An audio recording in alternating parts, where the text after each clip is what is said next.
Donc, bonjour tout le monde. Pour ceux que je n'ai pas pu saluer tout à l'heure, je voulais aussi vous dire qu'aujourd'hui, on a le privilège d'avoir parmi nous le pasteur Tim Ross, qui est missionnaire, qui est pasteur dans le sud de la France. En fait, le pasteur Tim Ross n'est que le père de notre frère et sœur Claire-Marie. Voilà, donc, n'hésitez pas à aller vers lui à la fin, pour ceux qui n'ont pas pu le voir au début de culte. En tout cas, c'est un plaisir pour nous, pasteur, d'être avec vous aujourd'hui. Et puis, donc, je vous souhaite la bienvenue à vous tous qui venez vous assembler à l'église Réformée Baptiste de la Trinité. Et donc, en cet après-midi, nous allons continuer dans l'Épître aux Philippiens, au chapitre 3. Et il y a quelques semaines, on avait débuté les 3 premiers versets. Donc, pour plus de contexte, donc je vais relire les 3 premiers versets et puis vous lire les versets 4 à 6. Donc, Philippiens, chapitre 3, verset 1 au verset 6. Lisons pour la gloire de notre Seigneur.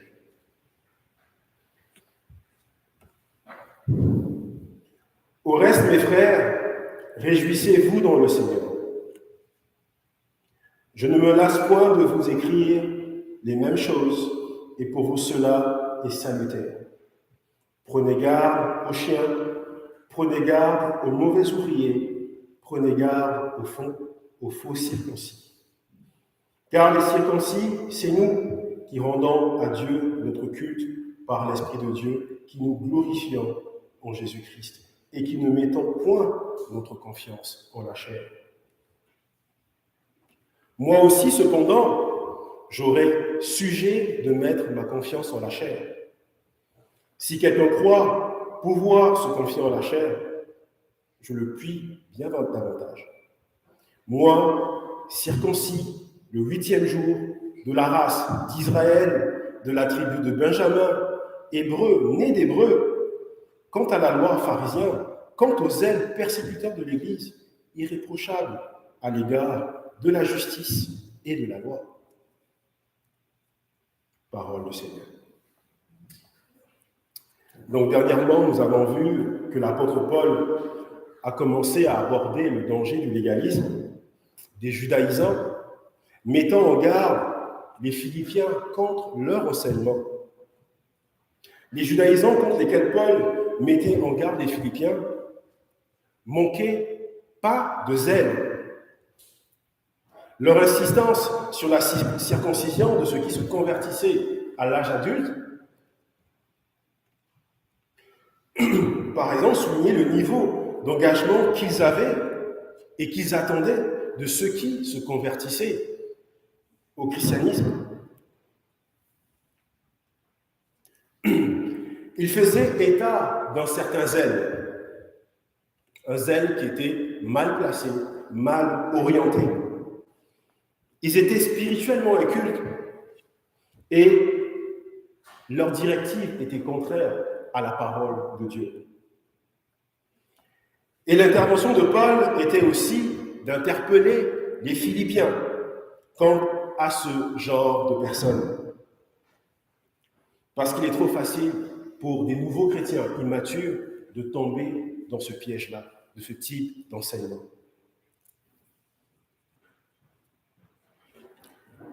À bien des égards, l'idée d'être supérieur, pour eux, de pouvoir se vanter de certains accomplissements personnels par rapport aux autres, est la marque d'un faux enseignement. Parce qu'ils se reposaient sur les œuvres humaines. Et malgré toute l'apparence de leur spiritualité avancée, ces faux enseignants et l'apôtre laisse entendre que leur confiance n'était pas dans le Christ. Leur confiance était dans les choses qu'ils avaient accomplies. Leur confiance était en effet dans ce qu'ils avaient toujours appris depuis qu'ils étaient circoncis à l'âge, disons, au jour 8, par rapport aux lois cérémonielles et autres.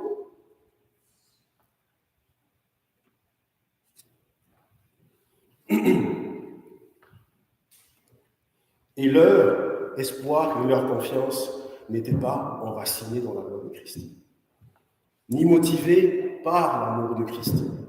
Leur zèle n'était pas selon la connaissance de Christ, comme on le voit dans Romains 10, verset 2. Donc aujourd'hui, nous allons voir 2 points. Le premier point, c'est que Paul met au défi les judaïsants au verset 4. Et le deuxième point, c'est les lettres de créance que nous voyons des versets 5 au verset 6, les lettres de créance de Paul. Et donc au verset 4, Paul écrit: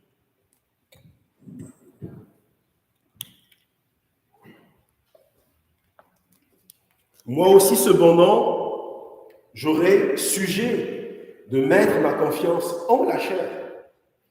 Si quelqu'un croit pouvoir se confier en la chair, je le puis bien davantage. Et en effet, il met au défi les judaïsants. Donc après solidement argumenté contre le principe de faire confiance en la chair, Paul va leur démontrer qu'il a plus de raisons que quiconque de faire confiance à sa propre chair. Avec les lettres de noblesse que nous allons voir, nous pouvons être tentés de penser que Paul se vantait, en fait. Mais non, il ne se vantait pas. C'était exactement le contraire. Il dit simplement que si quelqu'un pouvait avoir confiance en ses bonnes œuvres, ce serait lui. Et ici, l'expression « si quelqu'un » se rapporte à tous ceux qui plaçaient leur confiance en la chair. Il écrivait ces choses comme s'il mettait les judaïsants au défi de le surpasser lui-même. La conclusion préliminaire à laquelle il en vint, avant même de rentrer dans le vif du sujet, c'était que peu importe les avantages que ses adversaires évoqueraient, c'est-à-dire les judaïsants, ses propres atouts étaient supérieurs aux leurs. Et dans Galates 1, verset 14, il est écrit « Et j'étais plus avancé dans le judaïsme que beaucoup de ceux de mon âge parmi mon peuple, car j'étais animé d'un zèle excessif pour les traditions de mes ancêtres. » Il avait ce zèle-là. Et on va même voir dans l'histoire de Paul, en effet, c'est que depuis l'adolescence, il était au contact des rabbins. Il y a certains commentateurs qui disent qu'il avait même, en fait, c'était l'équivalent de 3 doctorats. Il ne fait aucun doute qu'il fut un temps où Paul avait placé sa confiance en la chair. Mais cette époque était bel et bien révolue. Et Paul, ici, voulait souligner son audace et son orgueil passé au bénéfice des Philippiens. Parce qu'il pouvait se vanter de tout ce qu'il avait accompli, de tout ce qu'il avait fait personnellement, de par son pédigré et de ses œuvres personnelles. Et en tant qu'apôtre, Paul n'accordait plus aucun crédit à ce qu'il pouvait bien accomplir. Pire encore, il se méfiait de lui-même. Paul se méfiait de lui-même. Il le dit en effet. Et il a expérimenté cela par rapport aux prophètes de l'Ancien Testament. Donc Jérémie 17, verset 9. Le cœur de l'homme est tortueux par-dessus tout. Il est méchant. Le cœur de l'homme est tortueux. Il est méchant. Par là, nous comprenons que Paul savait que l'homme, dans sa nature intrinsèque, était totalement dépravé. L'homme était dépravé par nature. Que le péché a corrompu toutes ses parties de sa nature et le rend incapable de toute bonne œuvre et d'aucun bien spirituel. Et nous lisons que dans le précis de doctrine chrétienne de Luberkoff, il parle de l'homme avec le grand H, c'est-à-dire homme et femme. L'homme, il peut encore faire des choses louables envers ses semblables, mais même ses meilleures œuvres sont radicalement viciées, radicalement dans le vice, parce qu'elles ne sont pas motivées par l'amour de Dieu, ni accomplies en obéissance à Dieu. Nous sommes totalement, complètement dépravés et ne sommes pas disposés à faire des œuvres aussi bonnes qui peuvent plaire à notre Dieu. Et l'apôtre va maintenant donner ses références, présenter ses lettres de créance, pour ainsi dire, bien montrer que ceux qui ont placé leur foi en Jésus-Christ sont les vrais circoncis, que ceux qui ont placé leur confiance en Jésus-Christ de Nazareth, celui qui est mort pour leurs péchés, c'est ceux-là les vrais circoncis. Paul connaît les arguments des judaïsants et il veut les débuter. Et ces faux enseignants peuvent effectivement dire aux chrétiens d'origine païenne qui ne comprennent pas le riche héritage du judaïsme. En effet, ils peuvent le leur dire. Mais ils n'oseraient jamais dire tout cela de Paul. Parce qu'ils connaissaient Paul aussi. En fait, Paul avait une longueur d'avance sur tous ses compatriotes. Comme on l'a vu dans l'épître aux Galates, dans la pratique du judaïsme, j'allais plus loin que la plupart des juifs de ma génération. Et j'étais bien plus zélé qu'eux. Il avait ce zèle. Et tout le monde connaissait Paul. Il savait ce qu'il faisait. Il savait comment il persécutait le peuple de Dieu. Il savait comment il persécutait Christ. Et si quelqu'un était juif jusqu'au bout des ans, comme on le dit, jusqu'à la moelle, c'était bien Paul. Si quelqu'un avait pu gagner le paradis par ses œuvres, c'était bien Paul. Notre deuxième partie, les titres de noblesse de Paul. Et donc, ces judaïsants qui revendiquaient une certaine supériorité spirituelle, religieuse et pratique plus ancienne que l'évangile de Paul, en fait, le Paul est capable de leur donner ses propres antécédents. Eux-mêmes supérieurs à eux et arguments. Tout cela, tous ces œuvres de la chair étaient honorables. Tous ces œuvres de la chair étaient honorables. Il énumère maintenant 7 marques de sa propre vie qui auraient pu lui donner une raison d'avoir confiance en la chair. Donc, dans les 4 premiers, nous allons voir en effet que c'est ce qu'il a hérité. Quand on parle de pédigré, en effet, c'est de là où il vient. Et pour les 3 autres, on va voir que c'est des œuvres qu'il a accomplies, ce qu'il a mené, ce qu'il a fait au cours de sa vie. Donc, le premier de son pédigré, circoncis le 8e jour. Circoncis, Paul a été circoncis le 8e jour. Donc, il est important de le noter.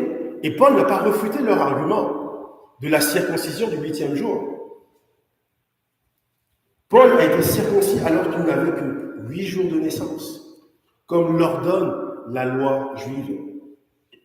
Ainsi, si la circoncision était le moyen de justification, c'est que Paul était justifié.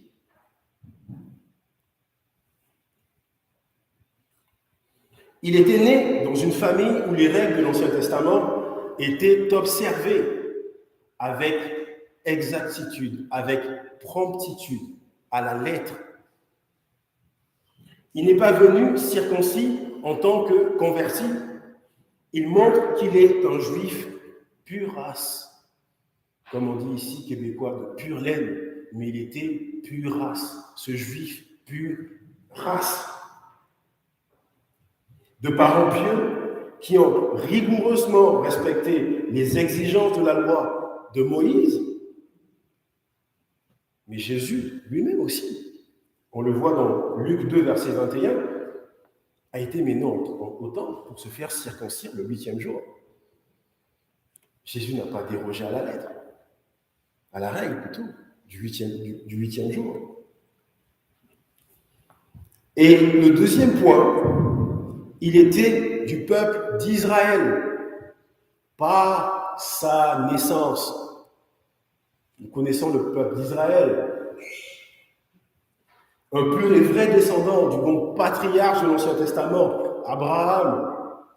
Paul dit qu'il était israélite de naissance, un vrai de vrai, pure race, de souche comme ses parents. Il insiste lourdement sur ce patrimoine juif qu'il avait.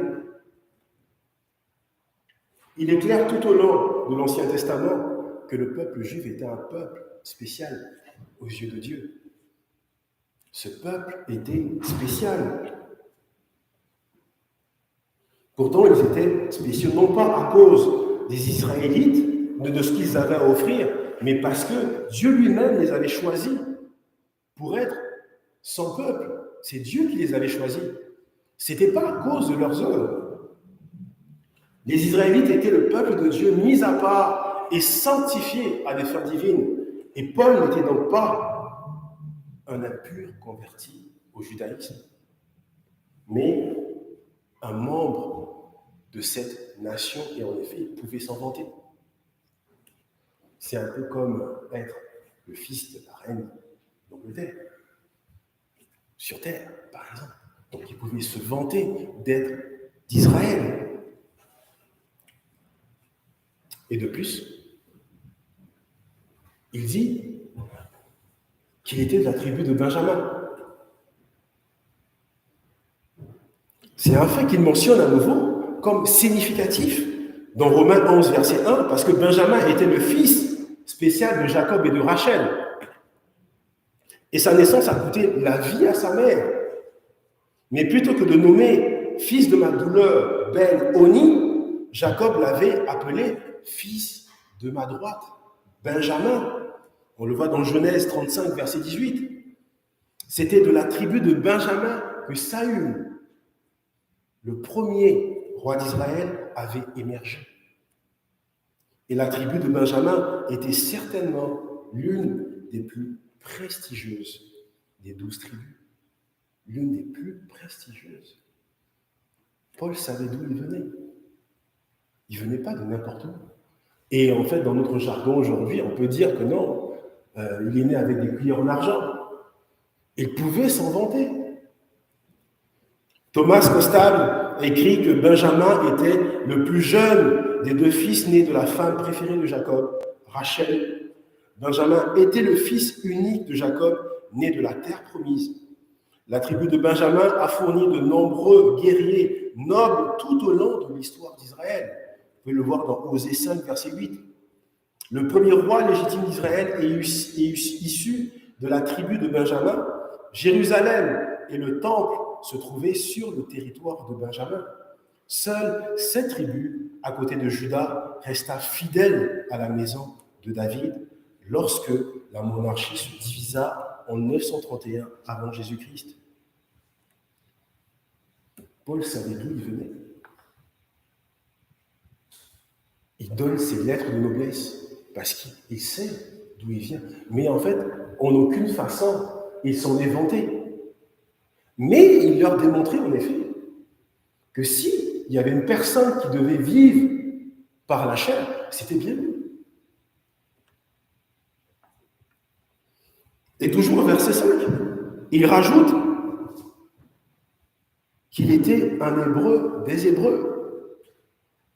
Hébreu des Hébreux. Bien que Paul avait été élevé dans une ville hellénistique, en fait, la Grèce antique, et donc cette époque, ça marque la fin de la domination romaine. Donc la Grèce, c'était une grande métropole, c'était une grande ville où il y avait beaucoup d'activités qui se passaient. Et cela ne l'a pas empêché d'apprendre la plénitude de son héritage juif, où il connaissait et maîtrisait la langue grecque, ce qui lui permettait d'écrire ces lettres, en effet, que nous lisons de nos jours. Lui, il connaissait et maîtrisait la langue grecque. Il avait étudié l'hébreu. Il était élevé dans une famille hébreuse. Et puis, dans la langue hébraïque, une langue, c'est vrai que c'était une langue moins populaire, mais c'était une langue qui était connue. Et lui, par la suite, il a écrit ces lettres qui sont une richesse pour nous aujourd'hui. Et il pouvait s'en vanter. Il était un locuteur natif de l'hébreu, élevé dans cette famille hébraïque. Et il a appris aux côtés du rabbin Gamaliel.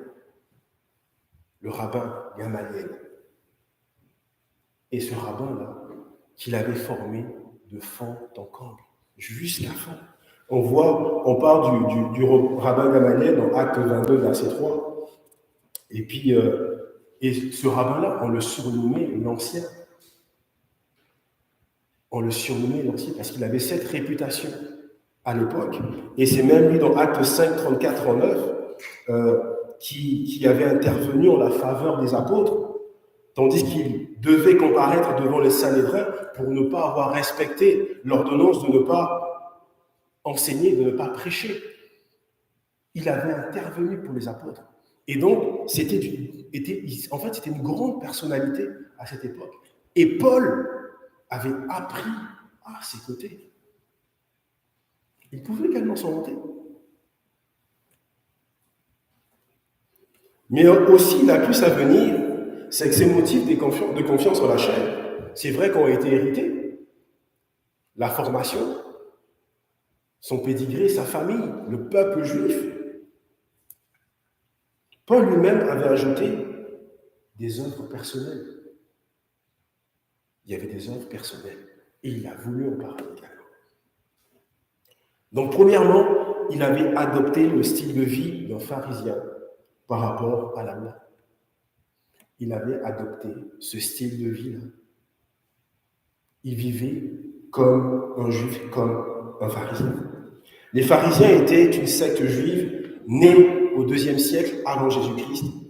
Ils étaient profondément attachés à la religion pure.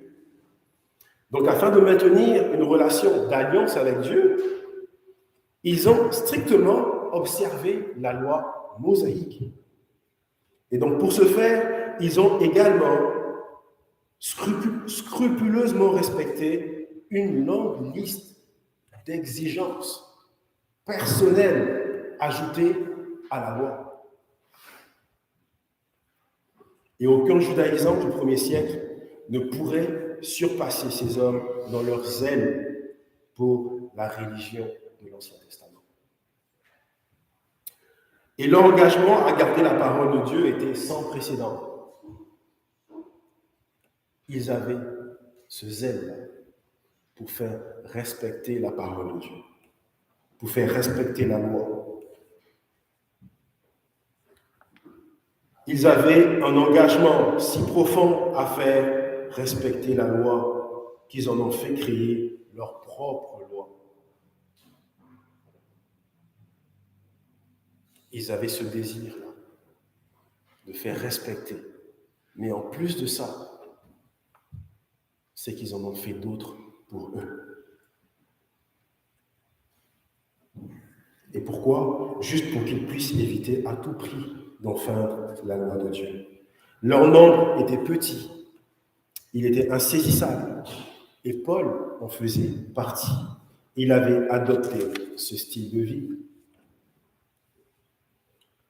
Et il va rajouter que Paul rajoute que personne parmi les faux docteurs ne pouvait le surpasser dans son zèle et dans ses actions. Dans son zèle, parce qu'il avait ce zèle pour faire respecter. Il a persécuté les chrétiens. Il a persécuté Christ. Comment peut-on appeler ce type de zèle? C'était du zèle mal placé, mais il était zélé. Zélé dans ses actions. Paul, avant autrefois, était tellement irrité par l'enseignement des premiers chrétiens qu'il avait été un persécuteur de l'Église. Il s'acharnait sur le peuple de Christ, sur les apôtres. On voit dans Acte 8, verset 3, qu'il les a emprisonnés. Il a emprisonné les apôtres. Il avait même essayé de les forcer à blasphémer. Acte 26, verset 11. Et en fait, il n'est pas étonnant qu'il en soit venu plus tard à se considérer lui-même, en effet, dans 1 Timothée 1, verset 15, comme étant le premier des pécheurs. Il les a persécutés. Il les a forcés à blasphémer. Il avait voté pour la peine de mort pour les chrétiens, dans Acte 26, verset 10. Il avait été témoin de leur exécution, dans Acte 7, verset 58. Il était zélé. Il voulait faire respecter la loi, mais à sa façon. À sa façon. C'était un zèle qui ne connaissait pas de limite. Et c'était un zèle rempli d'énergie pour combattre les chrétiens.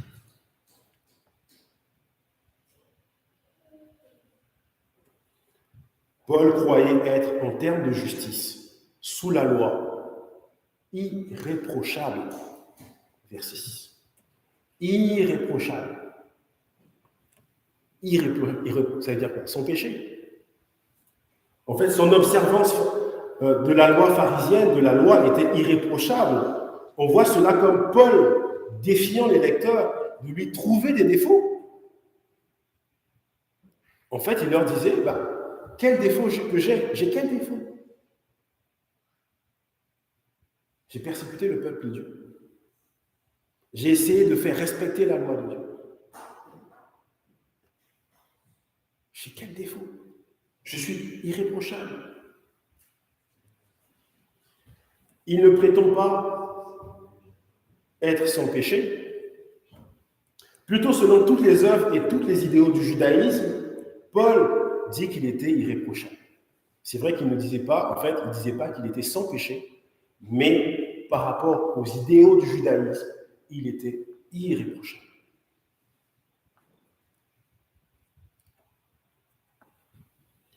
Il a fait tout ce qu'on lui demandait, et même plus encore.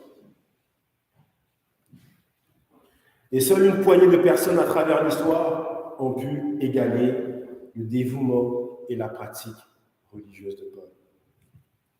Et Sinclair Ferguson écrit que le monde est plein de gens comme Paul, sincères dans leur croyance. Ils produiront tous les efforts, paieront le prix fort et sacrifieront tout ce qu'ils ont pour essayer de plaire à Dieu. Il y en a toutes sortes, juifs orthodoxes, catholiques convaincus, protestants dévoués, musulmans pieux, bouddhistes ascètes, hindous fervents et bien d'autres. Ils prient, ils jeûnent, vivent dans la pauvreté et cherchent à faire le bien autour d'eux, mais le zèle religieux ne garantit rien et n'ouvre pas les portes du ciel. Ce zèle mal placé, en fait, on peut dire, ne garantit pas le salut ni les portes du ciel. Et gloire à Dieu que Paul l'a compris par la suite, grâce à Damas.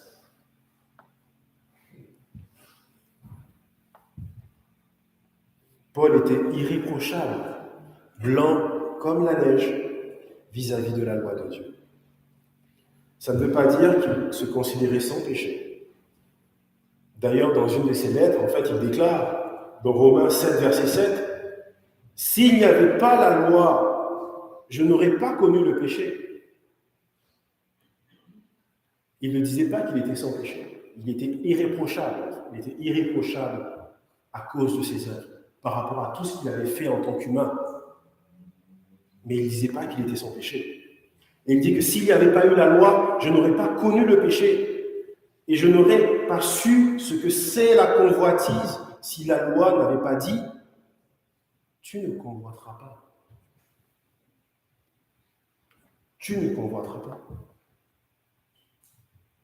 Et là, en fait, lorsqu'on se réfère aux trois usages de la loi selon Jean Calvin, nous voyons ici, en effet, cet usage pédagogique de la loi à la manière d'un miroir, en effet, qui nous montre, qui sert de révélation du péché. Et c'est ce qui s'est passé pour Paul. C'est que la loi nous montre, en effet, que nous sommes pécheurs. Et il a montré à Paul l'état de péché dans lequel il se retrouvait.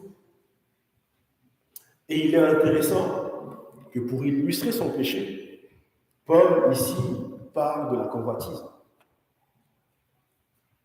Tu ne convoiteras pas. Pourquoi il ne dit pas tu ne tueras pas? Il parle de convoitise. Parce que c'est quelque chose que nous avons en nous, en fait. Le péché du meurtre ou quoi que ce soit peut être identifié, comme on dit, mais en effet, la convoitise, personne ne saura qu'un tel convoite ou quoi que ce soit. On peut être certain ici que Paul ne s'était jamais rendu coupable de fautes aussi grossières. S'il a mentionné la convoitise, c'est parce que c'est relativement facile à cacher. C'est facile à cacher. Il ne savait rien dit, c'était du ni vu ni connu. Personne n'aurait jamais su qu'il se soit rendu coupable d'un tel acte ou d'une telle faute à l'époque.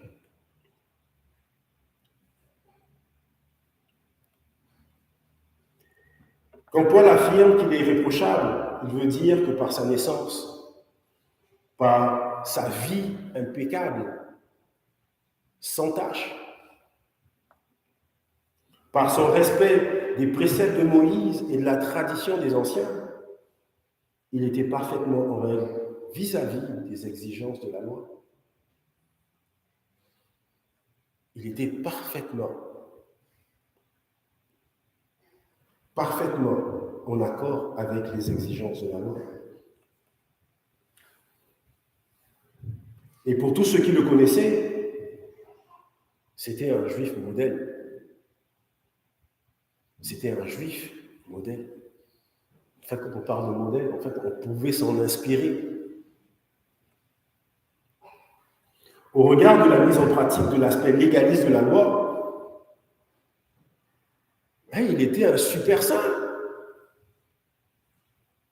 Il était un super saint. Il avait parfaitement le droit de dire, au verset 4, « Si quelqu'un croit pouvoir se confier en ce qui vient de l'homme, je le paie bien davantage. » Tout ce qu'il avait fait, son pédigré, le fait qu'il venait, qu'il était né israélite, qu'il avait observé la loi de ses ancêtres, qu'il avait persécuté, en effet, par ses œuvres, il avait persécuté, il avait essayé de défendre la loi en persécutant les chrétiens, en persécutant Christ, qu'il était irréprochable.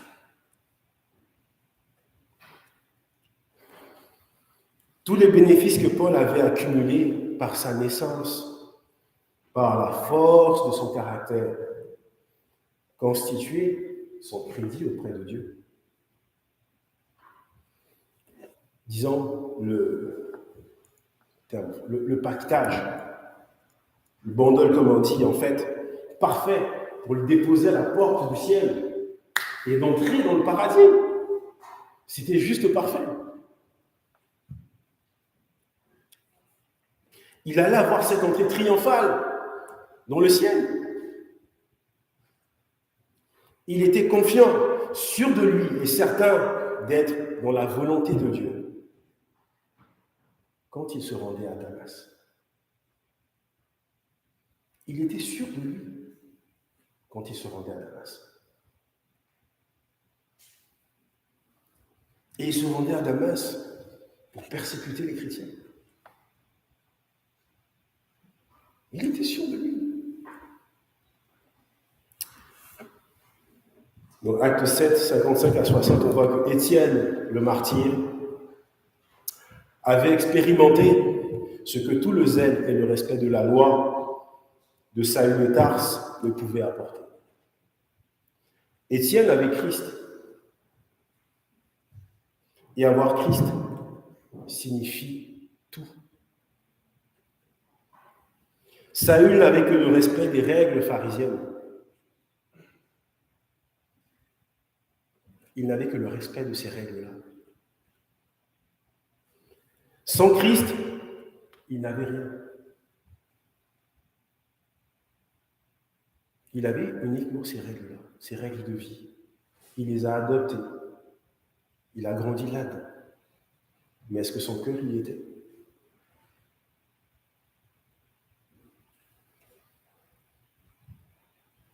Il n'avait pas Christ. Il n'avait rien. Et toutes les raisons que nous avons de faire confiance en la chair, que ce soit la famille, notre descendance. On peut se dire, je viens d'une famille chrétienne, ben, je n'ai pas besoin de faire d'efforts. J'ai peut-être pas besoin de Christ. J'ai peut-être toutes les richesses du monde. J'ai une vie hyper décente. Est-ce que cela suffit?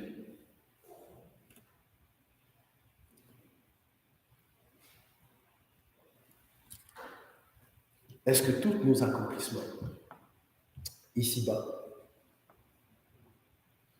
en fait, nous vivons dans ce monde, on court souvent après tout type de choses. Il y a un cheminement bien spécifique, je me rappelle chez nous en Afrique, c'est que quand tu viens au monde, à un moment donné, tu te maries, tu as des enfants, tu as un travail, tu construis la grosse maison, tu as la grosse voiture. Mais est-ce que cela est suffisant? Est-ce que nous vivons ici éternellement sur terre? Nous sommes de passage, en fait. Nous sommes du royaume de Dieu, mais présents ici dans le royaume de la terre, où nous sommes de passage. Nous ne sommes que des pèlerins. Et tout ce que nous avons ici n'est que pure vanité, en effet, qui ne nous servira pas dans le ciel. Et nous avons besoin de Christ pour cela. Et ici, en effet, Paul énumère toutes ses lettres de noblesse, ses accomplissements, son pédigré, d'où il venait, de ce peuple juif-là, ce peuple élu. Il aurait pu se reposer uniquement là-dessus. En fait, il s'est reposé là-dessus. Si nous n'avons pas Christ, tous nos accomplissements sont vains et sans valeur aux yeux de Dieu. En conclusion, Paul a dénoncé le caractère méprisable de la chair dans son caractère religieux. Il l'a dénoncé. En rappelant ce qui était sa propre vie avant sa conversion. Et en effet, il ne s'est pas vanté. Il ne se vantait pas, mais il voulait montrer. Il voulait faire comprendre que lui aussi pouvait s'attacher, se reposer sur ses acquis.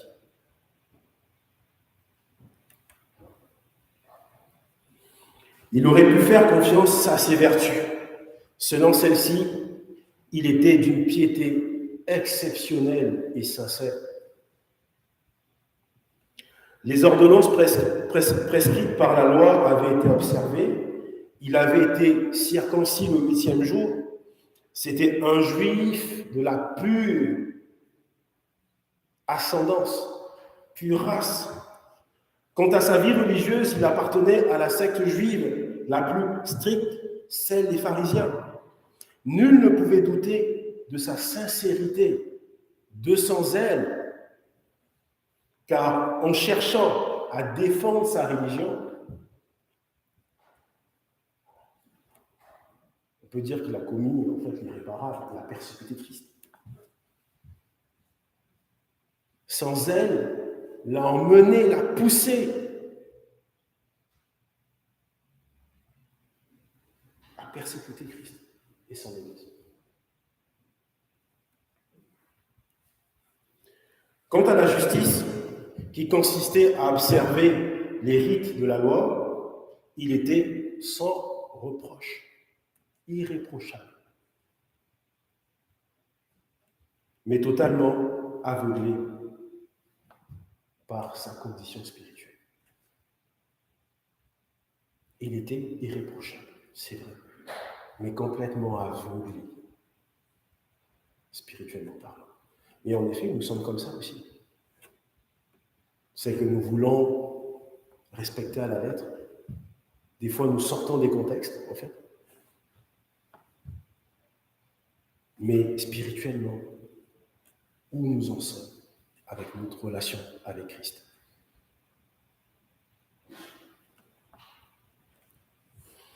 Par pure grâce, Jésus s'est dressé sur sa route pour lui dire qu'il avait bâti sa vie sur du sable et qu'en effet, il avait tout faux. Paul n'était pas sur le droit chemin. Il n'était aucunement sur le droit chemin. Et devant le phénomène de Paul, des questions s'imposent à nous, des chrétiens d'aujourd'hui. Où en sommes-nous dans notre vie? Où en sommes-nous dans notre relation avec Christ?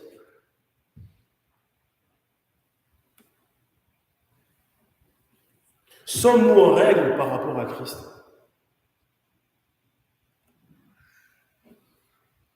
Est-ce que nous nous reposons sur nos œuvres?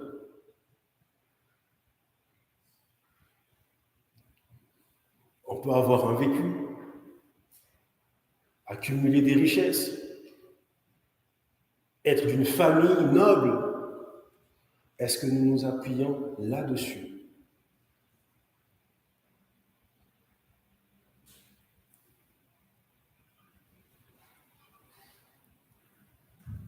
Avant de nous reposer sur nos acquis et notre pédigré, nous devons prendre conscience du fait que nous sommes totalement dépravés. Nous devons prendre conscience que nous sommes totalement dépravés, nous sommes des pécheurs. Nous avons hérité de la commission du péché. Nous avons cette prédisposition à pécher. Nous sommes incapables de faire le bien. Nous avons cette incapacité à faire le bien. Ce ne sont pas nos œuvres qui vont nous faire hériter du royaume des cieux. Ce ne sont pas nos accomplissements. Ce ne sont pas nos œuvres. Ce ne sont pas nos diplômes.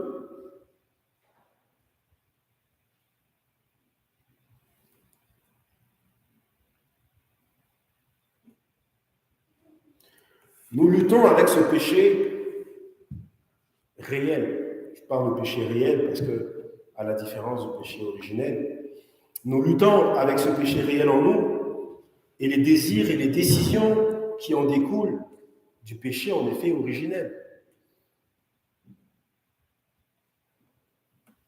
Des péchés que l'on distingue de notre nature et de notre tendance et de notre inclinaison à pécher. Le péché originel, en fait, il est unique, mais les péchés réels sont multiples. Nous péchons par acte, par omission, tout le temps, tout le temps. Se confier et vivre par la chair se réfère à l'existence de l'homme, pour autant dire que celui-ci est sous la domination du péché. C'est que nous sommes dominés par notre péché, nous sommes guidés par notre péché. Romains 7, verset 5. Car lorsque nous étions dans la chair, les passions des péchés provoqués par la loi agissaient dans nos membres, de sorte que nous portions des fruits pour la mort.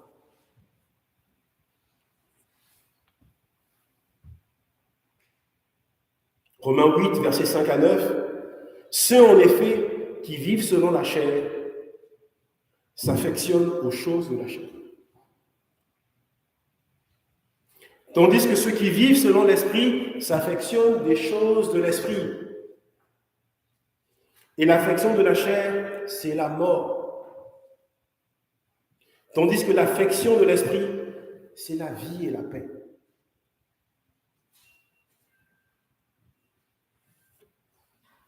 Car l'affection de la chair est inimitié devant Dieu parce qu'elle ne se soumet pas à la loi de Dieu et qu'elle ne peut même pas pas se soumettre à cette loi. Or, ceux qui vivent selon la chair ne sauraient plaire à Dieu. Pour vous, vous ne vivez pas selon la chair, mais selon l'Esprit. Si du moins l'Esprit de Dieu habite en vous, si quelqu'un n'a pas l'Esprit de Dieu, il ne lui appartient pas.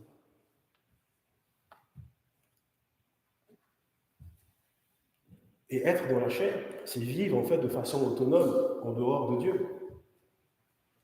C'est vivre loin de Dieu. Vivre avec nos propres règles. J'ai accompli telle chose, je peux m'appuyer là-dessus. Et je n'ai pas besoin du reste. J'ai fait ci pour un tel. C'était ma bonne œuvre. Et je n'ai pas besoin du reste. Je n'ai pas besoin de Dieu dans ma vie. Parce qu'il y a des personnes, en effet, il y a des gens qu'on côtoie, à qui on parle, à qui on évangélise. Quand on veut leur parler de Christ, elles me disent, j'ai pas besoin de ça. J'ai pas besoin de ça. J'ai ma famille, j'ai mon travail, ça me suffit.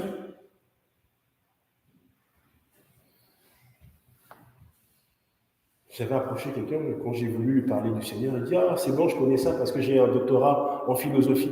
Je dis, bon, vous connaissez, je ne suis pas aller plus loin. Okay. Mais,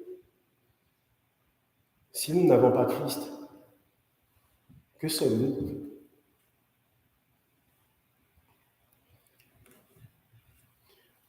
Et nous avons besoin de Christ. Pourquoi nous avons besoin de Christ?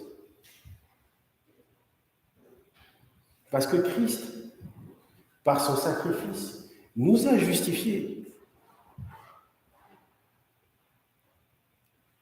Christ, par son sacrifice sur la croix, nous a justifiés. Nous avons besoin de Christ.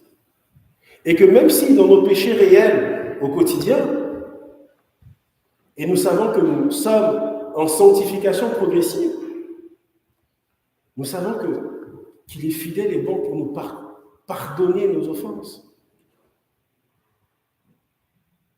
Qu'en allant à la croix, en lui demandant pardon pour nos offenses, nous savons qu'il est capable de nous laver de toute iniquité et de nous rendre plus blancs que la neige. Et c'est uniquement lui qui peut faire ce travail en nous.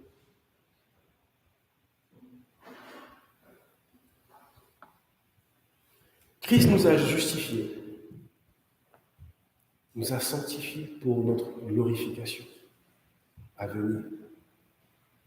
Et c'est pourquoi nous avons besoin de lui donner nos vies. Nous avons besoin de marcher avec lui. Nous avons besoin de nous abandonner tout entier. C'est vrai que dans nos vies, souvent, en fait, Paul parlait de convoitise, mais il y a souvent dans nos vies des parties qu'on ne veut pas donner à Christ. Mais c'est tous les compartiments de notre vie que nous devons donner à Christ.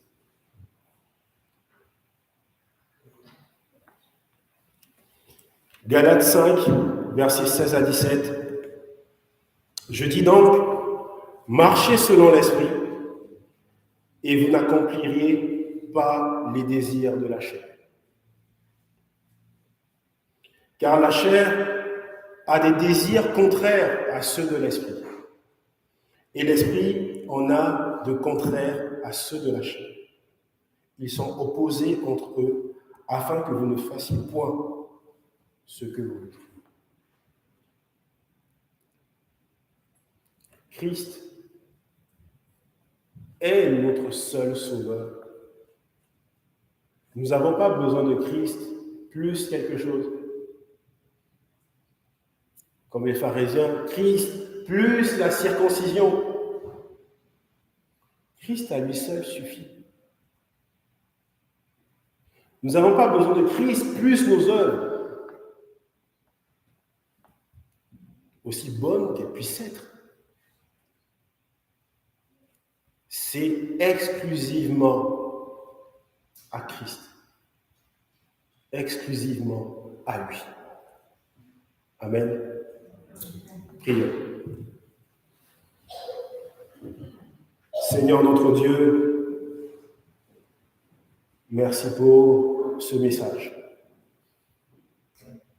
Merci pour le témoignage de Paul, en effet, qui est extraordinaire de par son pédigré, de par ses accomplissements.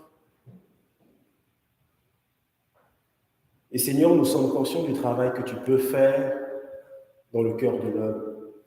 Comme utiliser une personne dépravée pour ton œuvre. Et Seigneur, aujourd'hui, nous voulons venir à toi, au pied de la croix, parce que tu nous connais. Tu connais nos combats, tu connais nos faiblesses. Tu nous connais de fond en comble. Seigneur, nous te prions de nous donner ce cœur humble, cette humilité d'esprit, cet amour pour toi, ce désir de vivre cette relation avec toi. De ne pas nous reposer sur nos acquis, de ne pas nous reposer sur notre chair corrompue. Parce qu'en effet, il n'y a rien de bon qui sort de nous, Seigneur. Seigneur, nous voulons te donner notre vie, afin que tu puisses en faire ce que tu veux, Seigneur, pour ta gloire et pour ton œuvre. Seigneur, dirige-nous, que nous ayons cette inclinaison à t'adorer, à te louer pour ce que tu es, notre Seigneur, notre Sauveur. Merci pour cette parole, Seigneur.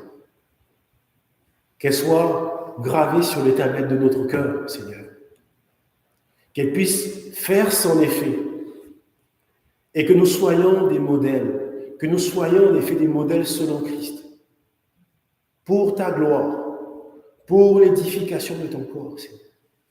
Pour l'évangélisation.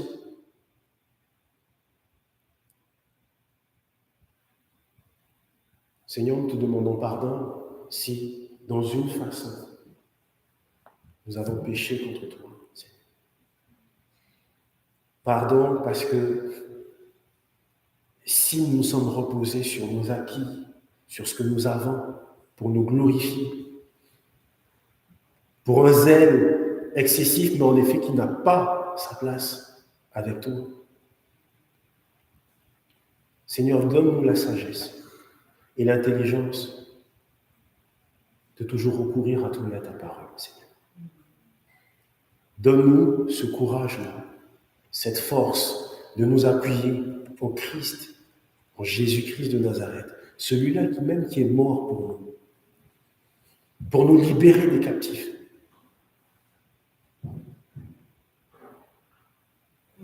Je te prie, Seigneur, de bénir par ta grâce cette assemblée, de bénir tous ceux qui nous visitent, de bénir ceux qui nous écoutent en ligne également. Nous te rendons toute la gloire et toute l'honneur. J'ai prié au nom de Jésus. Amen.